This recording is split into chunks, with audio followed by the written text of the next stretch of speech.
Les pleurs terrifiants de la jeune fille provenant de la chambre faisaient frissonner la nuit entière.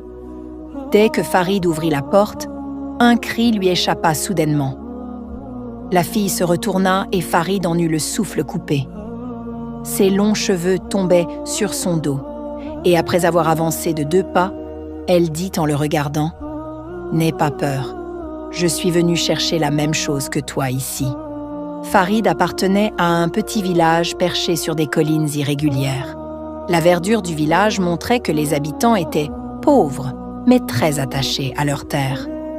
Farid vivait dans l'une de ces maisons simples. Ses parents étaient très pauvres. Son père cultivait les terres du propriétaire, tandis que sa mère travaillait comme domestique. Farid était leur plus jeune fils. Il avait étudié jusqu'à la 10e classe, mais n'avait aucun emploi. Il vivait dans une profonde tristesse. Il avait 2 grandes sœurs qui attendaient désespérément un mariage.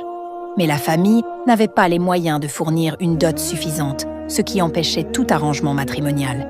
Ses parents vivaient dans un souci permanent, espérant un changement de vie, une amélioration de leurs conditions, mais ne voyant que déception autour d'eux. Dans ce même village vivait Jalal, l'ami d'enfance de Farid. Un peu plus loin se trouvait une forêt dense et sombre. Autrefois, un grand hameau existait dans cette forêt, mais il avait été détruit par une inondation. Une seule chose restait debout, un manoir, maintenant en ruine. Les habitants du village, y compris Farid et Jalal, étaient très curieux à son sujet. De nombreuses histoires circulaient sur la demeure abandonnée. Elle appartenait autrefois à un homme très riche, mort subitement, qui aurait caché son trésor dans l'un des nombreuses pièces du manoir.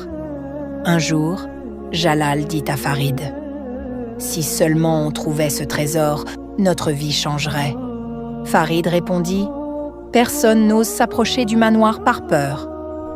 Mais peut-être devrions-nous tenter notre chance. » Étonnamment, les 2 décidèrent réellement d'y aller. Sans rien dire à leur famille, ils planifièrent d'y aller cette nuit-là. À minuit, lorsque tout le monde dormait, Farid se glissa hors de la maison